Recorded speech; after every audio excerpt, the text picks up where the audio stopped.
Assalamualaikum warahmatullahi wabarakatuh. Di sini saya sebagai perwakilan kelompok 8 ingin mempresentasikan kelompok kami ingin mempresentasikan kuantitatif data analis pada CH4.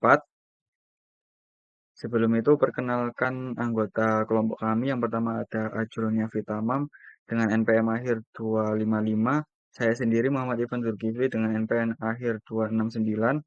Selanjutnya Geo Monasi Jabat dengan MPN akhir 106 dan yang terakhir Muhammad Fikri Aminullah dengan MPN akhir 264.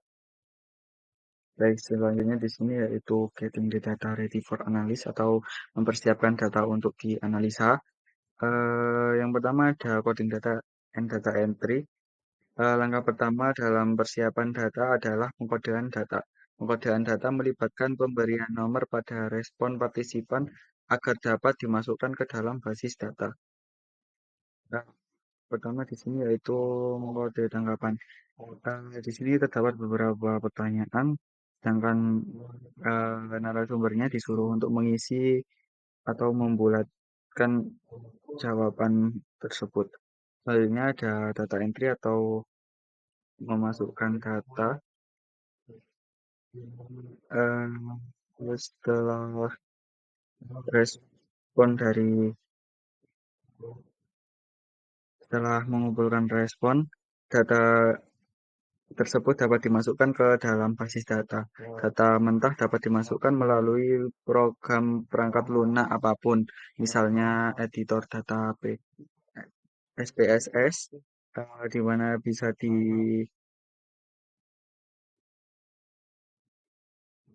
dapat dimasukkan, dapat diedit, dan dapat melihat isi berkas data tersebut. Selanjutnya yaitu editing data atau mengedit data. Setelah data dimasukkan, data tersebut perlu diedit. Misalnya respon kosong jika ada harus ditangani dengan cara tertentu dan data yang tidak konsisten harus diperiksa dan ditindaklanjuti.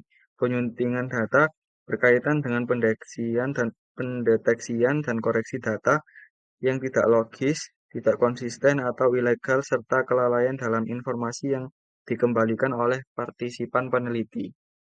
Selanjutnya ada data transformasi atau transformasi data. Transformasi data atau sebuah variasi dari pengkodean data adalah proses mengubah representasi numerik asli dari suatu nilai kuantitatif menjadi nilai yang lain. Selanjutnya ada Elsevier Enterprise Descriptive Statistik Part 1. Nah, statistik deskriptif seperti maksimum, minimum, rata-rata, deviasi standar, dan varians diperoleh untuk item dengan skala interval dari studi Excelsior Enterprise. Di sini ada gambar bagaimana cara untuk mencari deskriptif statistiknya, di mana untuk mencari itu kita ke menu, lalu akan memilih Analyze. Lalu ada memilih Descriptive Statistik, lalu memilih variabel. Setelah itu memilih relevan statistik yang dibutuhkan. Lalu adapun outputnya itu dapat berupa invalid, and missing, mean, STD deviation, variance minimum, dan maksimum. Baik itu PS1 sampai PL5, lalu ada job chart 1 sampai job chart 3, job chart 4, lalu ada burnout 1 sampai burnout 10. Lalu terkait dengan kesimpulannya itu bahwa hasil yang disajikan dalam tabel itu menunjukkan bahwa ada pengamatan yang hilang untuk setiap item kecuali untuk PS1, P2, P3, burnout 10, ITL1 dan ITL2. Lalu ada kode ilegal untuk item job chart 1 di mana sebuah 6 itu telah dimasukkan di setidaknya satu sel. Lalu di burnout 3 dan di ITL2 yang mana di TL2 ini ada 5 telah dimasukkan di setidaknya satu sel. Adapun tanggapan untuk setiap item individual itu memiliki sebaran yang baik. maka tindakan yang tepat telah diambil untuk mengoreksi entry yang ilegal. Inspeksi lebih lanjut terhadap data yang hilang mengungkapkan bahwa setiap peserta menjawab baik semua atau sebagian besar dari pertanyaan. Oleh karena itu, tidak ada kuesioner yang dibuang.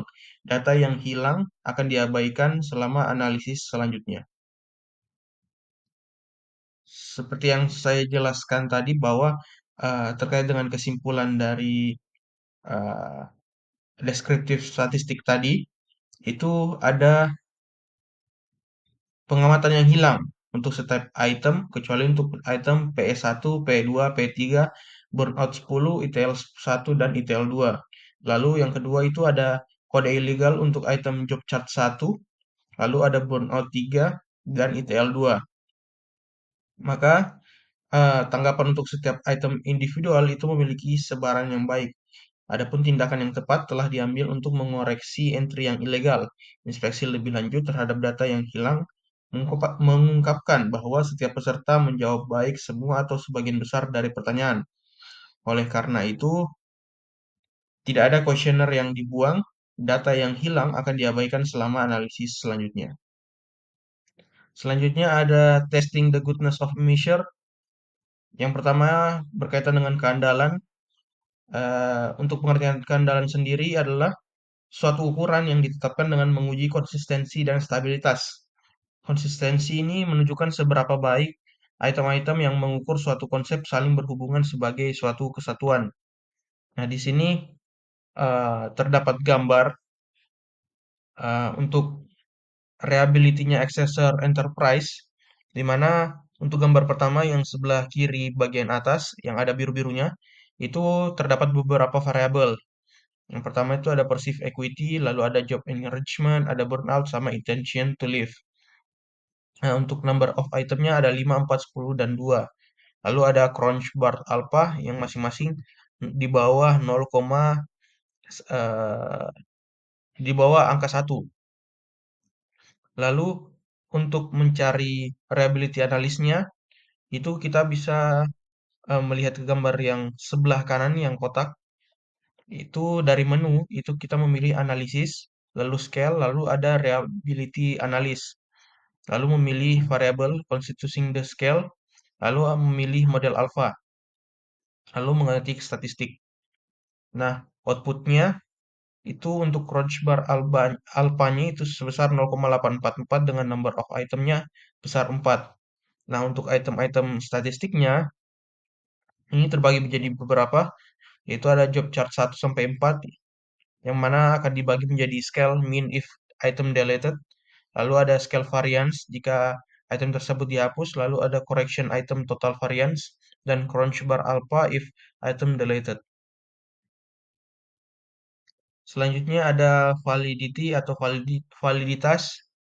Di sini terbagi menjadi beberapa. Yang pertama ada factorial validity atau validitas faktor. Itu dapat ditetapkan dengan mengirimkan data untuk analisis faktor. Hasil analisis faktor akan mengkonfirmasi apakah dimensi yang teoritis muncul atau tidak. Yang kedua ada criterion related validity atau validitas terkait kriteria. Itu dapat ditetapkan dengan menguji kekuatan ukuran untuk membedakan individu yang diketahui berbeda. Lalu yang ketiga ada convergent validity atau validitas convergent. Itu dapat ditetapkan ketika ada derajat korelasi yang tinggi antara dua sumber yang berbeda yang merespon ukuran yang sama. Lalu yang terakhir ada discriminant validity atau validitas diskriminan. Itu dapat ditetapkan ketika dua konsep yang berbeda secara jelas tidak berkorelasi satu sama lain. Memperoleh pemahaman awal terhadap data.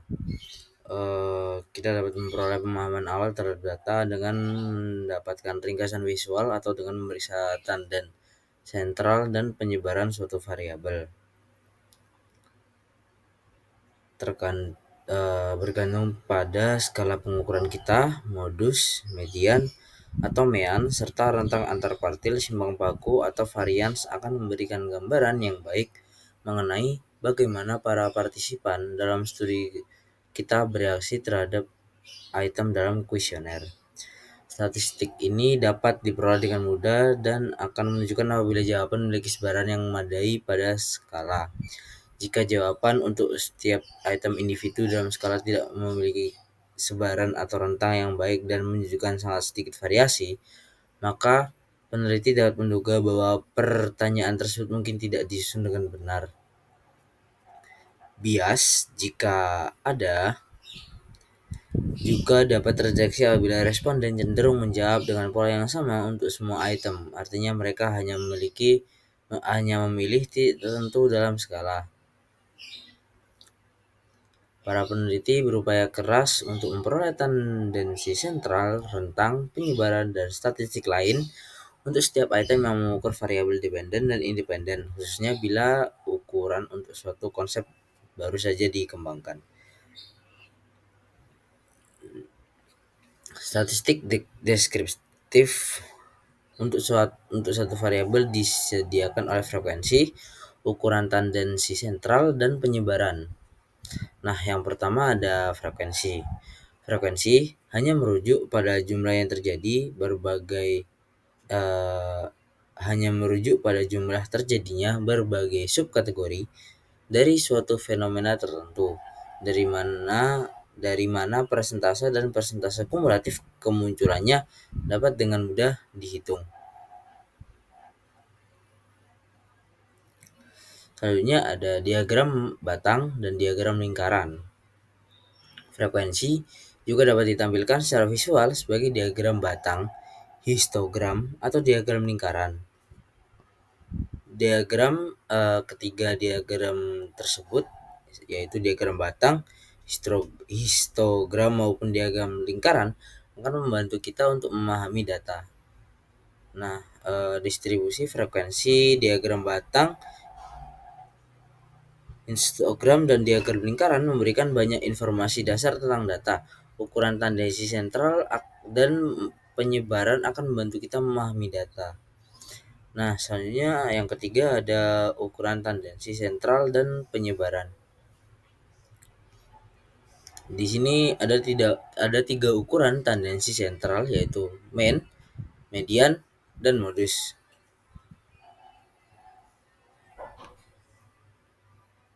Yang pertama ada mean. Mean atau rata-rata adalah ukuran tendensi sentral yang memberikan gambaran umum mengenai data tanpa perlu menyajikan setiap observasi dalam suatu set data.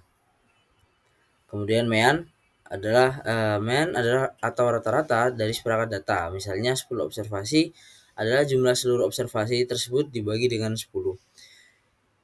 Kemudian ada median. Median adalah item tengah dalam sekumpulan observasi ketika observasi tersebut diurutkan baik secara menaik maupun menurun. Yang ketiga ada modus. Dalam beberapa kasus, kumpulan observasi tidak memungkinkan representasi yang bermakna melalui mean atau median, tetapi dapat digambarkan oleh fenomena yang paling sering muncul. Nah, contohnya yaitu misal dalam sebuah departemen terdapat 10 perempuan berkulit putih, 24 laki-laki berkulit putih, 3 perempuan Afrika Amerika, dan 2 perempuan Asia. Maka kelompok yang paling sering muncul atau modus adalah laki-laki kulit putih. Dalam kasus ini tidak ada mean atau median yang dapat dihitung atau diterapkan. Tidak ada pula cara untuk menunjukkan ukuran penyebarannya.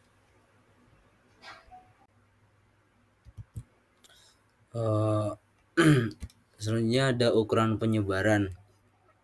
Selain mengetahui ukuran tendensi sentral berupa mean, median, dan bonus, kita juga perlu mengetahui variabilitas yang ada dalam sekumpulan observasi. Seperti hanya ukuran tendensi sentral, ukuran penyebaran juga unik untuk data nominal dan interval.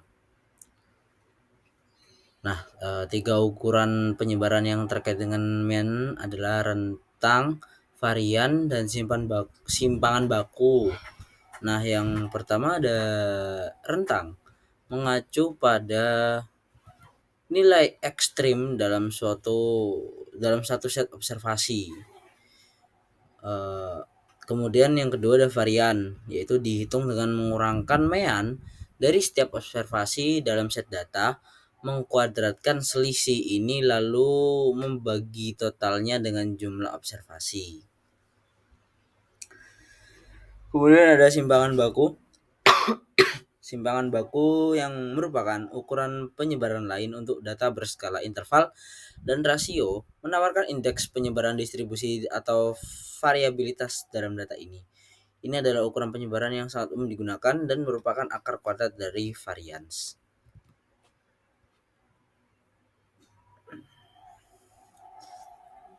Nah, kemudian ada hubungan antar variabel. Dalam suatu penelitian yang mencakup beberapa variabel,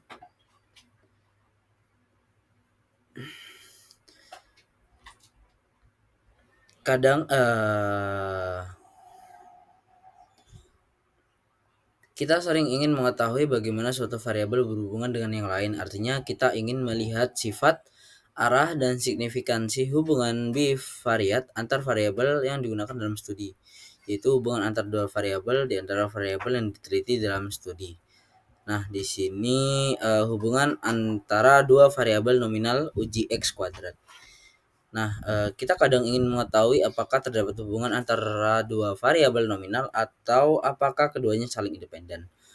Contohnya yaitu yang pertama, apakah melihat iklan televisi suatu produk, ya atau tidak, terkait dengan membeli produk tersebut, ya atau tidak. Kemudian contoh yang kedua yaitu apakah jenis pekerjaan yang dilakukan individu, pekerjaan kerah putih, pekerjaan kerah biru, merupakan fungsi dari warna kulit mereka putih atau bukan putih. Perbandingan semacam ini memungkinkan untuk mengelompokkan data berdasarkan kategori dan melihat apakah ada hubungan yang signifikan secara statistik. Uji X kuadrat dibandingkan frekuensi yang diharapkan berdasarkan probabilitas atau frekuensi yang diamati. Dan statistik X kuadrat diperoleh dengan rumus yaitu X kuadrat sama dengan sigma OI dikurangi EI dikuadratkan per EI, di mana X kuadrat adalah statistik C kuadrat, OI adalah frekuensi yang diamati dari sel ke I, dan EI adalah frekuensi yang diharapkan. Statistik E kuadrat dengan tingkat signifikansinya dapat diperoleh untuk setiap set data nominal melalui analisis komputer. Kemudian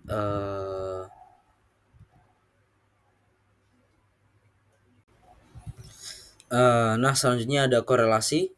Matrik korelasi Pearson akan menunjukkan arah, kekuatan, dan signifikansi hubungan bivariat di antara semua variabel yang diukur pada tingkat interval atau rasio. Korelasi diperoleh dengan menilai variasi dalam satu variabel seiring dengan variasi variabel lain. Koefisien korelasi dapat berkisar antara min 1 hingga plus 1. Nilai plus 1 berarti korelasi positif sempurna, sementara min 1 berarti korelasi negatif sempurna. Kemudian nilai 0 menunjukkan tidak ada korelasi. Namun kita perlu mengetahui apakah korelasi yang ditemukan signifikan atau tidak. Secara umum, signifikansi pi sama dengan 0,05 adalah konvensi yang diterima luas dalam penelitian sosial. Ini berarti bahwa 95 dari 100 kali kita dapat yakin bahwa terdapat korelasi nyata dan hanya ada kemungkinan 5% bahwa hubungan itu tidak benar-benar ada. Koefisien korelasi Pearson tepat untuk variabel berskala interval dan rasio, sedangkan koefisien peringkat Spearman atau Kendall tepat untuk variabel ordinal. Baik, selanjutnya di sini memasuki pada Accelerator Enterprise statistik part 2. Jadi seperti yang dilihat pada tabel di gambar pertama atau histogram di bawah ini. Jadi itu ini merupakan sebuah perusahaan yang dimana perusahaan ini ingin mengetahui tentang intention to leave-nya atau niat reason atau turnover intention karyawannya dan hubungan dengan beberapa faktor seperti job satisfaction atau bosan kerja, rasa diperlakukan adil, dan kelelahan kerjanya.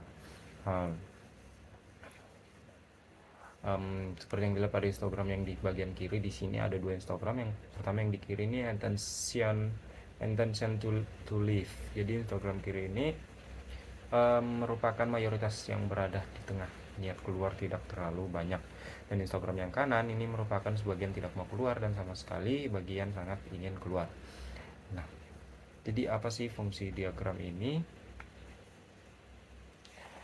Fungsi diagram ini fungsi diagram histogram intention to live ini menunjukkan pola distribusi jawaban karyawan tentang niat untuk keluar. Jadi kalau histogram normal artinya mayoritas karyawan punya jawaban mirip atau tidak berbeda jauh. Kalau histogram bimodal berarti ada dua kelompok berbeda, sebagian besar ingin bertahan dan tapi ada juga kelompok yang signifikan sangat ingin keluar.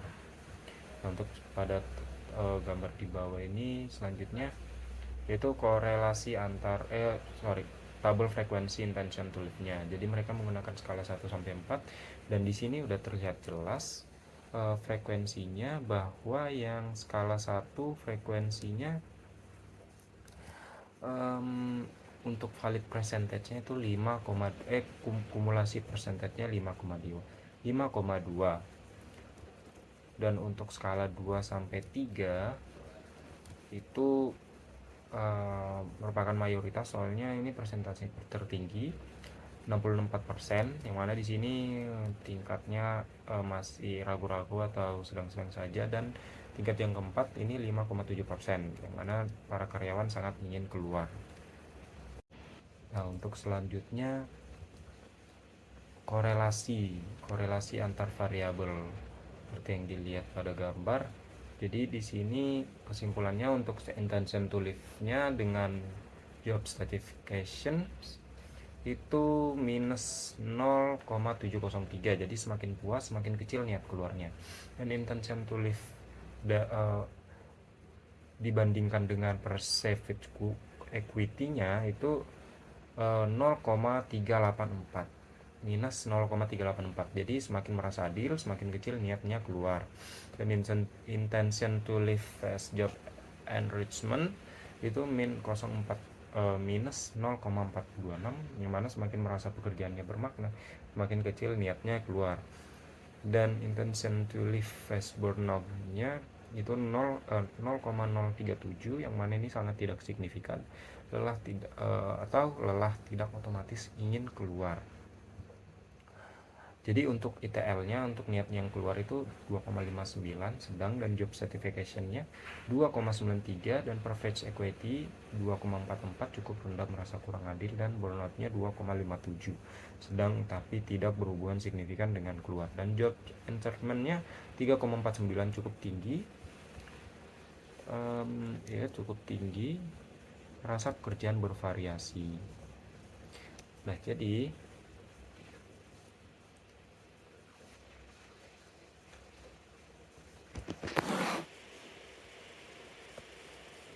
jadi korelasi tabel ini fungsinya menunjukkan hubungan antar variabel, apakah saling berhubungan positif, negatif, dan seberapa kuat. Seperti itu. Next.